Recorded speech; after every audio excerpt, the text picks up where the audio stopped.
Look around you. Look at the life you have built. Look at the world we live in today. If you really observe it, you will notice one pattern that dominates everything else. Every invention, every app on your phone, every piece of technology, every service you pay for has one single purpose: to make your life easier. We have conquered the cold with heating. We have conquered the heat with air conditioning. We have conquered hunger with supermarkets and delivery apps that bring food to our door without us taking a single step. We have conquered distance with cars and planes. We have elevators so we do not have to climb stairs. We have algorithms so we do not have to search for information. We live in an age of supreme comfort. By all logical standards, we should be the happiest, most peaceful, and strongest generation of human beings that has ever walked the earth. But, are we? Look in the mirror. Look at the people around you. What do you see? Do you see strength? Do you see vitality? Do you see a fire burning in the eyes? Or do you see exhaustion? Do you see anxiety? Do you see bodies that are soft and minds that are fragile? We are drowning in comfort, and yet we are dying of thirst for meaning. I am here to tell you something that the world does not want you to hear. The world wants to sell you the next pillow, the next vacation, the next shortcut. But the Shaolin path teaches us the opposite truth. Comfort is not your friend. Comfort is the enemy. Comfort is not the goal of life. It is the state of pre-death. Think about it. What is the only thing in nature that is perfectly still, perfectly cool, perfectly undisturbed, and feels no pain? A corpse. Life, true life, is heat. It is friction. It is movement. It is the constant process of overcoming resistance. When you make comfort your primary goal, you are declaring war on your own spirit. You are telling your potential that it is no longer needed. And nature is very cruel to things that are not needed. It removes them. Today, we are going to walk the warrior's path. We are going to explore why your addiction to ease is biologically destroying you, and how the ancient science of voluntary hardship is the only cure for the modern disease of weakness. We must begin by understanding the machine you inhabit. This brings us to the first lesson: the biology of decay. You might think that your anxiety, your depression, your lack of drive are psychological problems. You think they are defects in your personality. But they are not. They are biological signals. They are the screams of a body that is bored to death. To understand this, we must look at how you were designed. There is a concept in modern evolutionary biology called the Evolutionary Mismatch Theory, popularized by Harvard paleoanthropologist Daniel Lieberman. It states something very simple but profound. Your body and your brain were not designed for the year 2024. They were designed for the year 20,000 BC. You are walking around with Stone Age hardware trying to run digital age software. Your ancestors, the ones who passed their genes to you, lived in a world of constant, brutal challenge. They had to run to eat. They had to fight to protect their tribe. They had to endure freezing nights and scorching days. Their survival depended entirely on their capacity to exert force, to tolerate pain, and to solve life or death problems instantly. Because of this, nature built you to be an energy processing machine. You are designed to handle high loads of stress. You are designed to hunt. You are designed to build. But now, take that Stone Age machine and put it in a modern office chair for 8 hours a day. Put it on a sofa watching Netflix. Feed it endless calories without any effort. What happens? The machine does not just turn off, it malfunctions. Think about anxiety. What is anxiety? You feel your heart racing. You feel your muscles tightening. You feel a restless energy in your chest. In the Stone Age, that energy was mobilization. It was your body preparing you to fight a predator or run for your life. It was fuel. You would use that energy to survive, and then, once the danger passed, your system would reset to calm. But today, you feel that surge of energy because of an email, or a bill, or a vague fear of the future. But you do not run. You do not fight, you sit there. So where does that energy go? It has nowhere to go. So it turns inward. It starts to vibrate inside you. That anxiety is simply kinetic energy that is trapped in a cage of comfort. It is your warrior spirit screaming for a battle that never comes. The biology of decay operates on a ruthless, universal law. Use it or lose it. This is not just a saying, it is cellular law. If you break your arm and put it in a cast for 6 weeks, what happens when you take the cast off? The muscle has withered away. The bone has become brittle. Why? Because the body is efficient. It says, we are not using this muscle, so why waste energy feeding it? Break it down. Now apply this to your mind. Apply this to your will. If you never carry a heavy load, your resilience atrophies. If you never face a difficult conversation, your courage atrophies. If you never sit in silence with your own thoughts, your peace atrophies.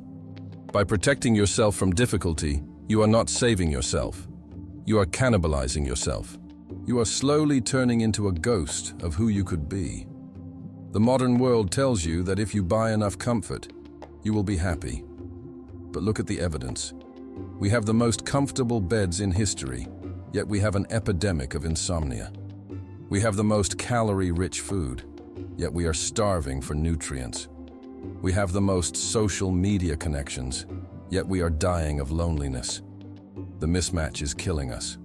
So, the first step on the warrior's path is to stop looking at comfort as a reward. You must start seeing it as a danger zone. Every time you choose the easy way, the elevator instead of the stairs, the silence instead of the truth, the distraction instead of the work, you are feeding the decay. But if comfort destroys us, what builds us? What is the specific mechanism that turns struggle into strength? To understand this, we must look deep inside the brain. We must discover the physical location of the human will, because willpower is not a metaphor. It is a muscle, and we now know exactly where it lives. We have established that comfort acts like gravity. It is constantly pulling you down, trying to conserve your energy, trying to make you soft. To fight gravity, you need a muscle. To fight comfort, you need a will. But what is will? For centuries, philosophers have debated this. Is it a gift? Is it a spirit? Some people seem to be born with an iron will, while others collapse at the first sign of difficulty. You look at the masters, at the elite athletes, and you think, they are just built differently. I am here to tell you that this is a lie. They are not built differently. They built themselves differently. This brings us to the science of will. Until very recently, we thought resilience was just a mindset. We thought it was all in your head, in a metaphorical sense. But now, thanks to cutting-edge neuroscience, we know that willpower has a physical address. It lives in a very specific piece of real estate inside your skull. This is perhaps the most important scientific discovery for anyone seeking self-mastery. Neuroscientists have identified a region in the brain called the anterior mid-cingulate cortex, or the AMCC. Think of the AMCC as a muscle, exactly like your biceps. Studies, specifically those highlighted by leading neurobiologists like Dr. Andrew Huberman, have shown a fascinating pattern. When they look at the brains of people who are obese, or people who suffer from chronic depression, or people who give up easily, they find that the AMCC is physically smaller. It has atrophied. It is thin. But when they look at the brains of superagers, people who maintain sharp minds and strong bodies into their 80s and 90s, or when they look at elite endurance athletes, the AMCC is huge. It is thick. It is dense with neural connections. So the question is, how does it grow? Does it grow by doing Sudoku? Does it grow by thinking positive thoughts? No. The science is very specific. The AMCC grows only under one condition: when you do something that you do not want to do. Listen to me carefully. This is the key to the warrior's path. If you love ice baths and you take an ice bath, your AMCC does not grow. Why? Because there was no friction. You enjoyed it. If you love running and you go for a run, your AMCC stays the same. But if you hate the cold and you step into the freezing water anyway, it grows. If you are exhausted and want to quit, but you force yourself to take one more step, it grows. If you are afraid of the conflict, but you speak the truth anyway, it grows. This area of the brain is literally the seat of the will to live. It is the biological counterweight to the comfort decay. Every time you are faced with a choice, the easy path or the hard path, you are in the gym.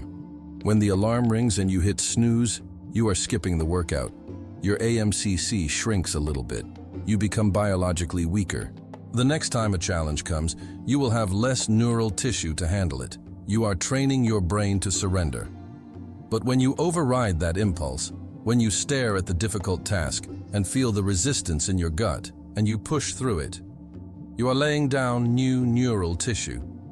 You are physically expanding your capacity for suffering.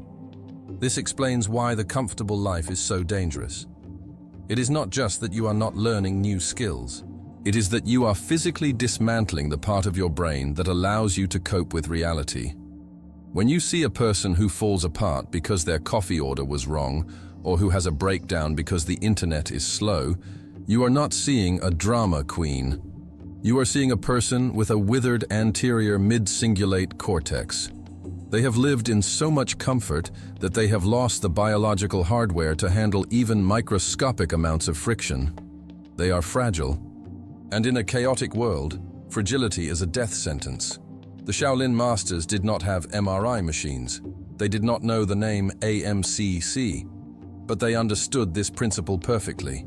They knew that if you give a student a comfortable bed and easy food, you kill his spirit. That is why the training is designed the way it is. When a student arrives at the temple, we do not ask him what he likes to do. We find out what he hates to do, and we make him do that. If he hates silence, he must meditate. If he hates physical labor, he must carry water. If he hates the cold, he trains in the snow. We are not being cruel, we are being kind. We are building his brain. We are putting him in the resistance gym so that when he leaves the temple and faces the real tragedies of life, sickness, loss, failure, he has the neural structure to remain standing. So, I want you to look at your own life. Where are you avoiding friction? You have built a life designed to eliminate the very thing that makes you strong. You hire people to do the hard work. You use apps to avoid the wait. You use entertainment to avoid the boredom. You are starving your AMCC. You must understand that the resistance you feel, that tightness in your chest when you don't want to do the work, is not a signal to stop. It is the signal that the training has begun. That feeling is the growth. If it feels easy, you are dying. If it feels hard, you are fighting for your life. But knowing this is not enough. You cannot just hope for difficulty. You must create it. You must engineer it. You must have a system to apply this friction to your life before life applies it to you against your will. This brings us to the ancient concept of Kung Fu. Most people think this means fighting. It does not. It means something far more profound, something that explains the very alchemy of turning struggle into gold. We have looked at the biology. We have seen the shrinking brain of the comfortable man. Now we must look at the spirit. In the West, when you hear the words Kung Fu, what do you see? You see Jackie Chan. You see Bruce Lee. You see flying kicks, breaking bricks, and fighting enemies. You think Kung Fu is a system of violence, a way to hurt others. But this is a mistranslation that has misled millions of people. In China, Kung Fu, or Gong Fu, has nothing to do with fighting. The character Gong means work or achievement. The character Fu means man. Put them together, and what do you get? A man who has achieved mastery through time and hard work. A chef who spends 20 years perfecting the cutting of a vegetable has Kung Fu. A writer who bleeds over every sentence until it is true has Kung Fu. A mother who raises a child with infinite patience and discipline has Kung Fu. Kung Fu is not a fight against another person. It is a fight against your own limitations. It is the art of transforming the raw material of your life into something of value. And how is this transformation achieved? What is the secret ingredient of Kung Fu? It is friction. This brings us to the Shaolin alchemy. Imagine a master swordsmith forging a blade. He starts with a lump of raw iron. This iron is like the untrained human being. It is heavy. It is dull. It is full of impurities, air bubbles, sulfur, weakness. If you leave this iron sitting in a comfortable room, what happens? It rusts. It decays. It remains useless. To turn this raw iron into a legendary sword, the smith must do something that looks very violent. He must introduce it to the fire. He plunges the iron into the furnace. The heat is unbearable. The iron turns red, then white. It is screaming. If the iron could speak, it would say, "Why are you doing this to me? I was comfortable before. Stop the pain." But the smith knows that the heat is not punishment. The heat is energy. It is forcing the molecules of the iron to vibrate, to loosen, to prepare for change. And then comes the hammer. The smith takes the iron out and strikes it. Bang, bang, bang, thousands of times, folding the metal over itself. To the ignorant eye, this looks like destruction. It looks like the smith is trying to break the iron, but he is not breaking it. He is aligning it. Every strike of the hammer forces the impurities out. Every time the metal is folded, it becomes denser, stronger. The weakness is beaten out of it. This is the law of the universe. Value comes from resistance. The diamond is just a piece of charcoal that handled stress exceptionally well. The gold is purified only by the fire. The sword is forged only by the hammer. Now, look at your life. When the fire comes, when you lose your job, when your relationship ends, when you are humiliated, when you are exhausted, what is your reaction? You act like the raw iron. You scream. You say, "Why me? This is unfair. I just want to be happy. I just want peace." You try to run out of the furnace. You try to hide from the hammer. You medicate the pain. You distract yourself from the pressure. You beg the universe for comfort. And in doing so, you remain raw iron. You remain full of impurities, your arrogance, your fear, your laziness. You never become the sword. The warrior understands the alchemy. When the fire comes, he does not panic. He says, "The smith is working on me." When the hammer strikes, he does not crumble. He says, "This blow is removing my weakness." He understands that the friction he feels is not an error in the system. It is the mechanism of the system. There is an ancient proverb that says, "The gem cannot be polished without friction, nor man perfected without trials." Think about a stone in a river tumbler. It starts rough, jagged, ugly. It is put in a barrel with grit and sand, and it is spun around. It is hit, scratched, and tumbled for weeks. It is a chaotic, abrasive environment. But when you open the barrel, out comes a polished gemstone. Comfort is the absence of that grit. Comfort is a padded room where nothing can scratch you. But in that room, you stay jagged. You stay dull. You never shine. The reason you feel empty in your comfortable life is that you are a gem that has never been polished. You are safe, yes, but you are dull. To practice Kung Fu is to voluntarily step into the tumbler. It is to stop avoiding the friction and start seeking it. This is the shift. The victim sees difficulty as a disruption to their life. The warrior sees difficulty as the training ground for their life. If you understand this, you stop praying for an easy life. You stop praying for lighter loads. Instead, you pray for stronger shoulders. But this philosophy is useless if it stays in your head. You cannot just think about the sword. You must hammer it. You need a protocol. You need a way to introduce the fire and the hammer into your daily routine, so you don't have to wait for a tragedy to make you strong. We need to engineer the difficulty. We have reached the final stage. You know that comfort is decay. You know that the brain needs resistance to grow. You know that the spirit needs friction to shine. But knowledge without action is just vanity. You cannot build a warrior's spirit by reading about swords. You must pick up the hammer. This brings us to the practical application. How do you apply this? Do you need to sell your house and move to a monastery in the mountains of China? Do you need to fight a tiger?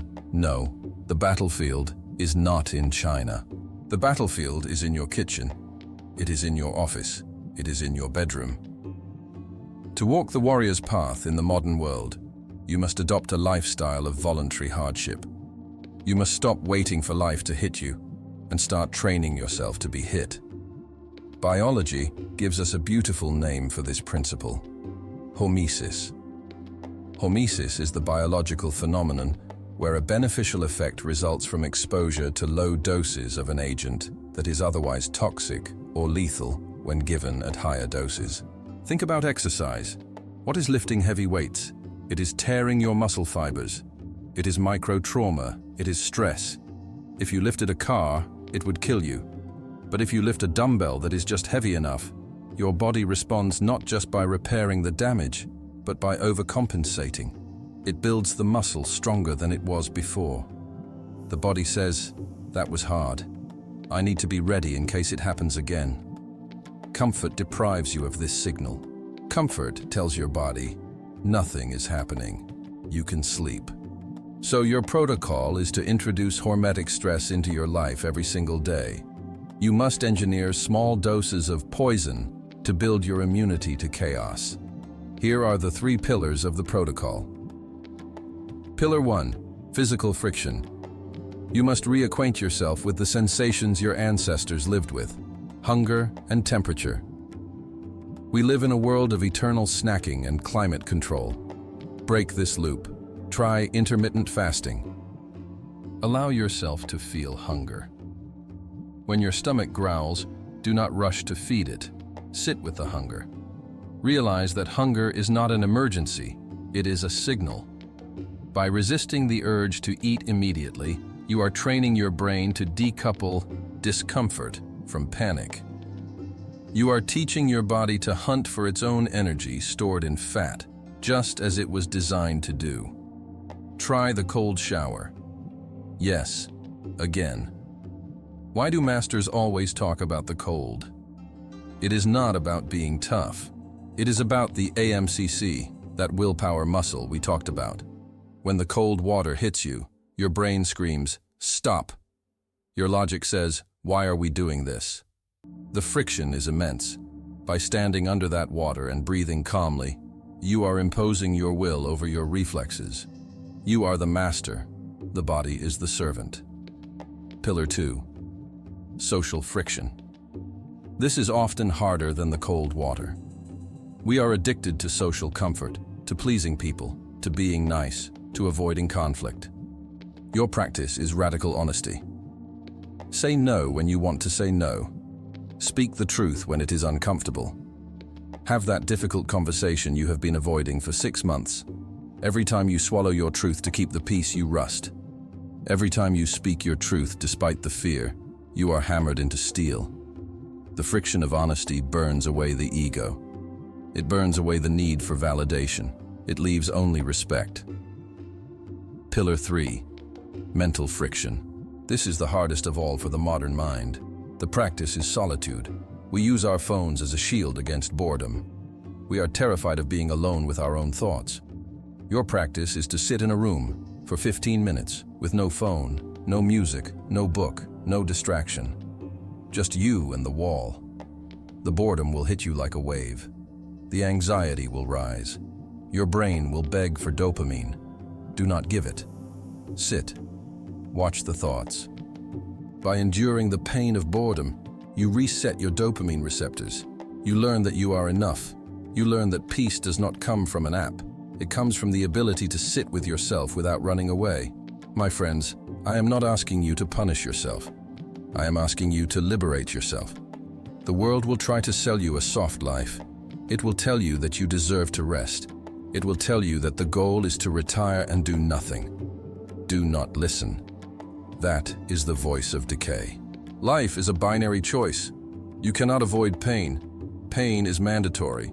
But you get to choose which type of pain you will carry. There is the pain of discipline.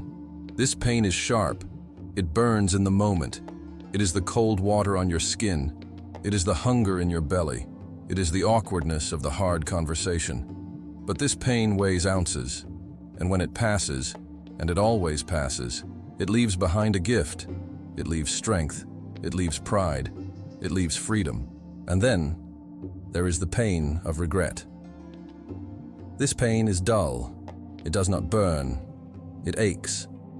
It is the slow realization that you wasted your potential. It is the body that fails you because you didn't train it. It is the mind that is anxious because you didn't discipline it. It is the life unlived. This pain weighs tons, and it does not pass. It sits on your chest until your final breath. You have to carry one of them. You cannot carry neither.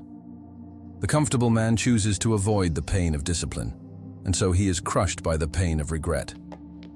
The warrior chooses the pain of discipline, voluntarily, every single day, and so he crushes the pain of regret. So, tomorrow morning, when you wake up, do not ask, "What will make me feel good?" Ask, "What will make me strong?" Look at the cold shower. Look at the hard work. Look at the difficult path, and smile, because you know the secret. You know that the fire is not there to burn you. The fire is there to forge you. Do not fear the heat. Become the fire.